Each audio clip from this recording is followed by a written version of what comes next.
जिल्हा ठाणे परिसर या वृत्तवाहिनीमध्ये आपलं स्वागत। पाहुयात आजच्या काही ठळक घडामोडी। पंतप्रधान नरेंद्र मोदी यांचा जन्मदिवस आहे, सुवर्ण महोत्सवी जन्मदिवस आहे। ते 2 ऑक्टोबर गांधी जयंती पर्यंत 15 दिवसाचा सेवा पंधरवडा दिला। त्याच्यात विविध कार्यक्रम, रुग्णसेवा, आरोग्य, विद्यार्थ्यांचं आज मॅरेथॉन झाली, सकाळी युवा रन, अनेक कार्यक्रम दिले। त्याच्या अंतर्गत 7 दिवस सलग ठाण्यातल्या 3 मॉलमध्ये रोज एक असे 21 शो आम्ही लोकांना दाखवतोय। त्या शोचं नाव असं आहे की चलो जीते है। नरेंद्र मोदी यांच्या बालपणीच्या कहाणीवर आधारित असलेली डॉक्युमेंटरी आहे की आपण कोणासाठी जगतो, कशासाठी जगतो, आपल्या जगण्याचं उद्दिष्ट काय, की स्वतःची गंमत मौज मजा करणं ही आहे का काही समाजाचं भलं करणं हा उद्देश आहे, असा त्या पिक्चर मध्ये एक संदेश दिलेला आहे। आणि तो डॉक्युमेंटरी 35-40 मिनिटाचा डॉक्युमेंटरी अधिकाधिक लोकांना आपण इथे मोफत उपलब्ध केलेला आहे। त्याची तिकीट आपण सकाळी घेतो, ती वितरित करतो आणि ठाण्यातले नागरिक आयनॉक्स मध्ये, त्याचप्रमाणे सिनेपोलिस आणि आर सिटी अशा 3 मॉल मध्ये 2.5, 3.5 आणि 6.5 असे 3 शो गेले 7 दिवस रोजचे 21 शो असे आपण लोकांना दाखवतोय। अतिशय चांगला प्रतिसाद आहे आणि एक चांगला संदेश समाजामध्ये त्यांना जातोय। लोकांना आवाहन करेन की हा चित्रपट अतिशय, आपला डॉक्युमेंटरी अतिशय छोटी आहे, 35 ते 40 मिनिटाची डॉक्युमेंटरी आहे, पण त्याच्यात खरोखर संदेश दिलेला आहे। चित्रपटाचं नाव आहे चलो जीते है। हे आपण कशासाठी जगतो, त्यामुळे आपण जगूया, पण ते कशासाठी, हा एक स्वतःला विचार करायला लावणारा डॉक्युमेंटरी आहे। आज या ठिकाणी वागळे इस्टेट मंडल चे अध्यक्ष निलेश लोट, सुनील कोळपकर, सचिन सावंत या सर्वांनी, गंगाराम जगताप या सर्वांनी मिळून या ठिकाणी आयोजन केलंय।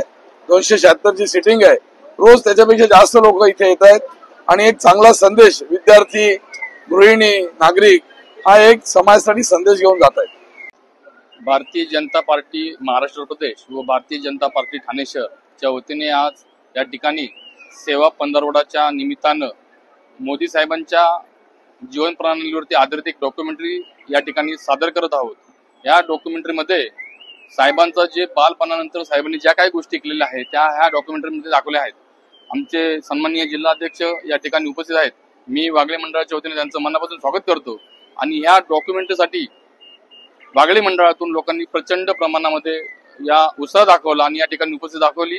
याबद्दल मी भाजपाच्या सर्व पदाधिकाऱ्यांचं व विभागातून आलेल्या सर्व नागरिकांचं मनापासून आभार व्यक्त करतो।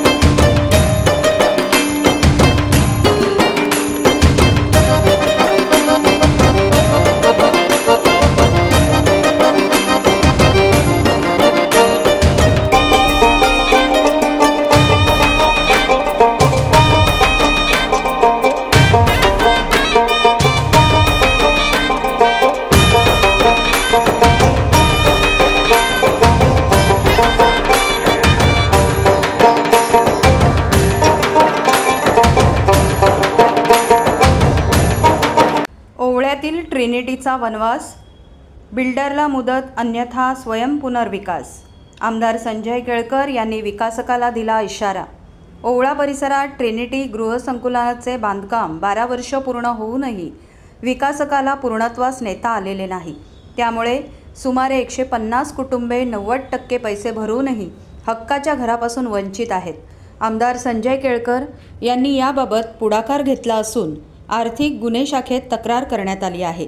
आमदार संजय केळकर यांनी रविवारी अर्धवट बांधकाम असलेल्या ट्रिनिटी गृहसंकुलाच्या ठिकाणी भेट देऊन पाहणी केली आणि फसवणूक झालेल्या नागरिकांशी संवाद साधला।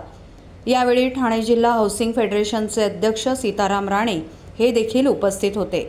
याबाबत बोलताना श्री केळकर म्हणाले की या इमारतीत सुमारे 150 कुटुंब राहायला येणार असून त्यांनी 90% रक्कम विकासकाकडे भरली आहे। मात्र 12 वर्ष उलटली तरीही विकासकाला इमारत पूर्ण करता आलेली नाही, त्यामुळे ते हवालदिल झाला आहेत। या प्रकरणी आम्ही या कुटुंबाच्या पाठीशी असून विकासकांविरुद्ध आर्थिक गुन्हे शाखेत तक्रार दाखल केली आहे। विकासकाला बांधकाम पूर्ण करण्यासाठी मुदत दिलेली आहे, त्यावेळेत बांधकाम पूर्ण झालेले नाही, तर पोलिसांच्या मदतीने विकासकाला तुरुंगात खडी फोडायला लावू आणि स्वयं पुनर्विकासाचा मार्ग अवलंबू, असे केळकर म्हणाले। आमदार केळकर यांच्याकडे आम्ही आमची व्यथा मांडल्यानंतर त्यांनी तातडीने पाठपुरावा केला। लवकरच आम्हाला आमची घरं मिळतील असा विश्वास येथील रहिवाशांच्या प्रतिनिधींनी व्यक्त केला आहे। ही TTT हाईट्स बिल्डिंग आहे. या बिल्डिंगमध्ये जवळजवळ 150-200च्या वर लोक राहायला येणार होते. जवळजवळ 12 वर्ष यांनी वनवास भोगलेले लोक आहेत. त्यांची आज प्रतिनिधी या ठिकाणी या बिल्डिंगच्या इथे जमलेले. बिल्डरने फसवणूक केलेली आहे. जेव्हा त्याचा ताबा द्यायला पाहिजे तर तो ताबा दिला नाही आणि त्याच्यामुळे यांनी एकजुटीने या ठिकाणी हा लढा सुरू ठेवलेला आहे आणि या लढ्यामध्ये मी त्यांच्या बाजूने आहे, त्यांच्या पाठीशी आहे. आता या बिल्डिंगच्या बाबतीमध्ये पुढची लढाई जी आहे त्या संबंधामध्ये आजच सगळे इथे बसले होते, कारण की 90% पैसे भरलेले. विकासक ज्या पद्धतीने या शहरामध्ये वेठीस धरत आहेत तर त्यांना धडा शिकवण्याची वेळ आलेली आहे आणि त्यामुळे हा विकासक जो आहे त्या विकासकाच्या डोक्यावर बसून पोलिसी मदत घेऊन आम्ही निश्चितपणे यांच्या पाठीशी उभे राहू आणि ही इमारत त्याच्याकडनं जर पुरी होत नसेल तर विकासकाला पण जेलमध्ये टाकू आणि ही सेल्फ रिडेव्हलपमेंटच्या माध्यमातून यांना बिल्डिंग पूर्ण करण्याकरता निश्चितपणे मदत करू. वर्षापासून या सोसायटीची बुकिंग आम्ही 2014 मध्ये केली होती आणि तेव्हापासून आम्ही आतापर्यंत फक्त वाट बघतोय की आम्हाला घर कधी भेटणार.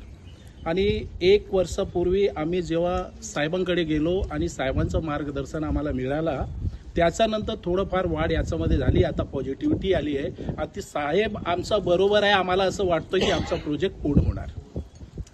सर्व नागरिकांना आवाहन करण्यात येत आहे की सध्या डासांमार्फत पसरणाऱ्या डेंग्यू या आजाराचा प्रसार रोखण्यासाठी प्रत्येकाने पुढील प्रमाणे कार्यवाही करावी. डेंग्यू आजार एडिस इजिप्ती हा डास चावल्याने होतो. या डासांची पैदास साचलेल्या किंवा साचवलेल्या स्वच्छ पाण्यामध्ये होते. 8 दिवसांपेक्षा जास्त दिवस पाणी उघडे व साचून राहिल्यास त्यात डास अंडी घालतात. अंड्यांच्या अळ्या तयार होऊन पुढे डास तयार होतात.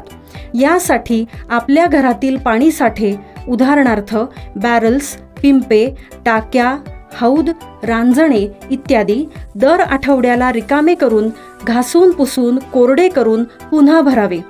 1 दिवस कोरडा दिवस म्हणून पाळावा. पाणी साठ्यांना घट्ट झाकणे बसवावीत किंवा जुनी साडी, चादर, धोतर यांनी बांधून झाकून ठेवावीत, म्हणजे डास त्यात जाऊन अंडी घालणार नाहीत. घराच्या गच्चीवर, आजूबाजूला, अंगणात कोठेही पाणी साचू देऊ नये. भंगार सामान उघड्यावर टाकू नये. उदाहरणार्थ टायर्स, प्लास्टिक सामान, कुंड्या, टाकाऊ वस्तू इत्यादी. अशा सामानात पावसाचे पाणी साठून त्यात डेंग्यूच्या डासांची पैदास होते. घरातील कूलर्स, फ्रीजच्या पाठीमागील ट्रे हे देखील वेळोवेळी कोरडे करावेत. लक्षात ठेवा, नुसत्या फवारणीने डास घनता कमी होत नाही, तर त्यासाठी डास पैदास ठिकाणे नष्ट करणे ही आपल्या सर्वांची जबाबदारी आहे. कोणताही ताप अंगावर न काढता जवळच्या शासकीय रुग्णालयात मोफत औषधोपचार घ्या. अशा प्रकारे नागरिकांनी सहकार्य केल्यास डेंग्यूचा प्रसार रोखणे सहज शक्य आहे. पासूनच मराठवाड्यातल्या जिल्हाधिकाऱ्यांशी अनेक ठिकाणी संपर्कात आहे आणि ज्या ज्या ठिकाणाहून मेसेज येत आहेत त्या ठिकाणी त्या ठिकाणच्या जिल्हाधिकाऱ्यांशी मी बोलतोय. सोलापूर जिल्हाधिकारी, धाराशिव जिल्हाधिकारी या ठिकाणी एक धाराशिवमध्ये परांडा तालुक्यामध्ये ढगपिंपरी नावाचं गाव आहे. त्या ठिकाणी देखील आणखी काही लोक अडकलेत. काही लोकांना हेलिकॉप्टरने लिफ्ट केलेलं आहे आणि सोलापूरमध्ये देखील कलेक्टरशी बोलताना त्या ठिकाणी देखील काही लोकांना हेलिकॉप्टरने लिफ्ट केले आणि आता आणखी ढगपिंपरीमध्ये ढगफुटी झाली आहे आणि म्हणून ढगफुटीमुळे प्रचंड मोठ्या प्रमाणावर पाणी साचलंय आणि पाऊसही पडतोय. त्यामुळे तिथल्या लोकांना हेलिकॉप्टरने लिफ्ट करण्याच्या सूचना मी दिलेल्या आहेत. त्याचबरोबर एनडीआरएफचे प्रमुख आहेत त्यांच्याशी मी बोललो. आर्मीचे जे कर्नल आहेत त्यांच्याशी माझी चर्चा झाली आणि तातडीने या सगळ्या लोकांना एअरलिफ्ट करण्याच्या सूचना मी दिलेल्या आहेत. त्याप्रमाणे काम सुरू आहे. जिल्हाधिकाऱ्यांना मी एवढंच सांगितलंय की कुठेही जीवितहानी होऊ नये आणि म्हणून ज्या ज्या ठिकाणी लोक अडकलेली आहेत त्यांना सुरक्षित स्थळी काढण्यासाठी ज्या ज्या काही उपाययोजना करायच्या त्या युद्ध पातळीवर करा आणि त्याप्रमाणे आपले सर्व जिल्हाधिकारी देखील फील्डवर आहेत आणि यंत्रणा आपली सगळी जी डिझास्टर मॅनेजमेंट आहे ती देखील फील्डवर आहे.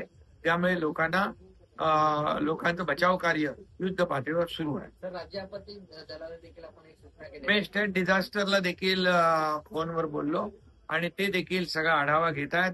ज्या ज्या ठिकाणी आवश्यक त्या ठिकाणी एनडीआरएफला पाठवणं, आर्मीला पाठवणं, हेलिकॉप्टरची सुविधा उपलब्ध करून देण्याचं काम त्या ठिकाणी होत आहे. मी राज्याचे मुख्य सचिव यांच्याशी देखील बोललोय आणि तिथून देखील सूचना सगळीकडे जातात जेणेकरून लोकांना तात्काळ मदत होईल.